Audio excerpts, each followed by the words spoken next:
Hello, beautiful people. Ready for some in-depth conversation this beautiful Sunday morning? Okay, here we go. Hey, baby girl.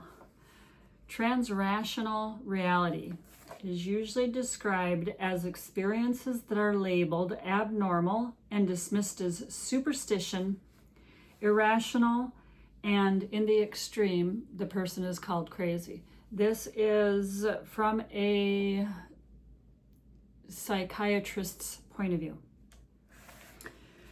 This has to do with the Borderland consciousness, and I'm going to start going more in depth with Borderland because I think it's extremely important.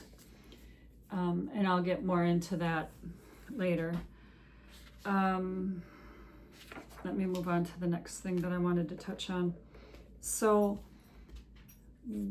going back to the transrational reality, as far as giving examples of it, would be films like, I had to write them down. I know there's more, but this is all I could really think of. The extraterrestrial, like E.T., all of the Star Wars trilogies, the movie The Sixth Sense, the movie The Green Mile, Instinct, the Matrix trilogy, Lord of the Ring trilogy, and The Wild Parrots of Telegraph Hill. These are prime examples of senses that we have that we've not been allowed to tap into, because when we do, or when we have, or when people have in history, they've been diagnosed and medicated. Interesting, follow me. So, we all have innate abilities. And I go back to, this is what our brother Jesus was trying to show us and tell us, that everything he could do, we are capable of. This is the power that we have. This is the power of the I am. And I'm going to use the I am that I am very loosely at this point, because the more research I've been doing, the more I've been finding out, the more I'm going to start using my words very carefully in some aspects. So this is what I found out about the word blessed. It originated in Germanic paganism. Germanic paganism. Not saying anything's wrong with paganism. I'm not going to degrade anyone for their beliefs at all. Everyone's welcome here. I just want people to know the truth about situations. So blessed in etymology was Christianized and changed to Old English. That covered up the root of the Germanic paganism, or it originally derived from the word blood. And the meaning is to mark or hallow an altar with sacrificial blood. Blessed is a blood ritual. Blessed originated from blood ritual in German paganism. I don't know if a lot of you know this, but why things like this are so important to me, and why I have a special space that I hold for all people, is because partly the way that I was raised, which was, it doesn't matter at this point. We'll get into stories as they come up. I'm not going to force them. It's not needed here. What is maybe good to know here is that my mom was an immigrant. I am first generation American on my mom's side. She came from Germany. I'm like 96% German, 4% British. But I'm an American, just because I was born here. It's so weird to me. We can go there some other time. So I've seen struggle. We've experienced struggle. Whatever. So has everybody. I'm not alone. Okay, and then I want you to take into consideration when we say good morning. Morning. M-O-U-R-N-I-N-G. What are you mourning? Is morning good? Words have power. That's why they say it's spelling. You're casting spells. It's your intention. If you're using your words loosely, you're putting things out there, incantations, same thing as a prayer. Are you begging for it, or do you know it's already yours? Is it okay to demand? Why not? We are the spark of that creator. I told you the story of the three birds, right? The doing bird, the being bird, and the creator. We're a spark of that creator. Starting to look at manifestation differently. I'm going to leave that here for now because it's still wobbly for me. Because we have free will. Anyway, we'll go there. So, Genesis in the Bible. Let me go back. In Genesis it says that man shall rule over the fish of the sea, the birds of the sky, and over the animals, the whole earth, and every creeping thing that creeps upon the earth. That's bad. That's horrible. It's a terrible idea. Why? Because once you claim ownership over or dominion over anything, you are now separate from it. It is no longer a part of you. It is something separate from you that is you're more easily able to harm. If it's a part of you, you don't want it harmed. If it's equal to you, you don't want it harmed. But if it's outside of you, away from you, and you have dominion and ownership over it, much easier to harm. I'm not saying that my way of life, my opinions, and my beliefs should be everybody else's. But when I was in meditation and I went into the space of darkness, the void, the everything and nothing, the spaceless space as it had once been put to me by a very highly in-tuned individual.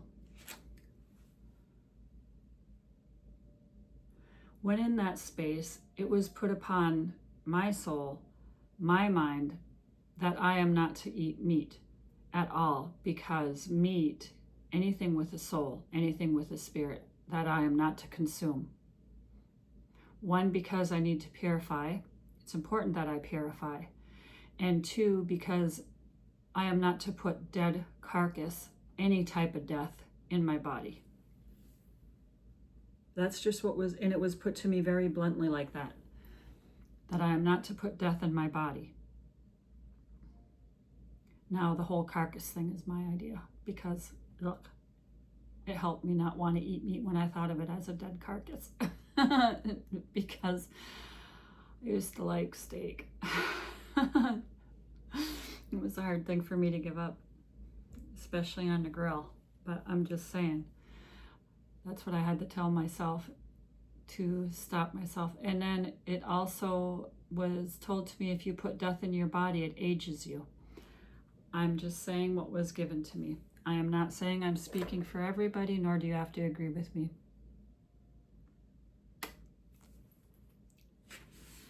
So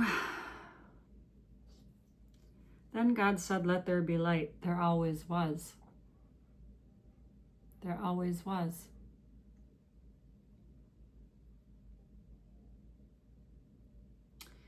God saw that light was good, and God separated the light from the darkness. We can't do that. We can. I don't advise it. You have to love your dark side. 40 days in the desert. You have to face your dark side and love it and accept it and fully incorporate it. This is Carl Jung's shadow work. This is why Carl Jung fascinates the hell out of me, because he was like a psychiatrist or psychologist. I'm not sure which one. Not really important. It is, but it isn't.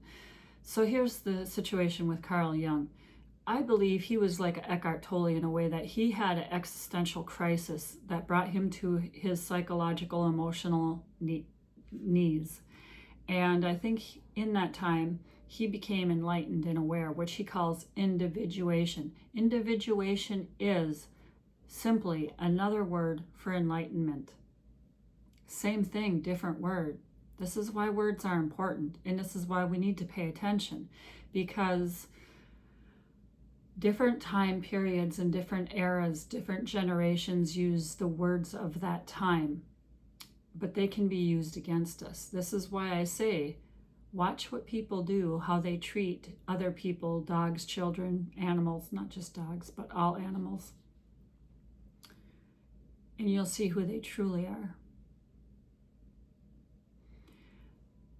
I'm a truth seeker and a truth speaker, even when it's embarrassing for me to tell the truth. And the reason I am is because that's how I want people to be with me. So I'm going to put out what I want back. Reciprocity, I don't think that's asking too much. And that's also where we learn to cut ties. Because if someone's using their words hatefully and harmfully and their lies, and you can see what they say and what they do are different. That's why it was so important to me that I did that video, that I thought I was being 100% natural and organic. I wasn't. Or maybe I didn't think I was 100%, but I sure tried to be. In any case, Genesis is the beginning of the casting of spells that imprison us.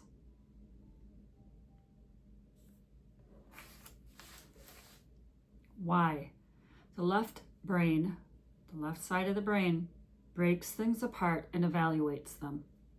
It's the logical, ego analysis side of the brain. The right side of the brain sees things as a whole and senses the relationship between them. So it sees things as a whole and then senses the relationship between that thing and everything else. The right brain is our intuition, our pattern recognition, and our emotion. We've been taught to suppress the right side. Genesis taught us that. That's where it began, the war with words.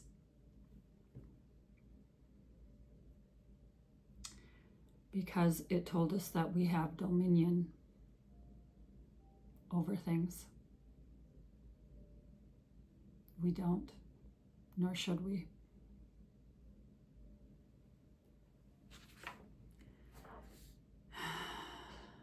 The ego. I am that I am.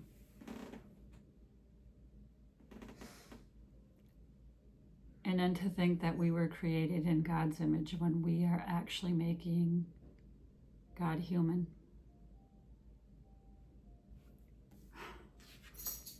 As I go deeper into this, I'm going to bring it to you. We'll share. Anyway, that's our Sunday morning lesson. All right, my darlings, you matter to me, and you're important. You're important to this world. You're important to me. Take care.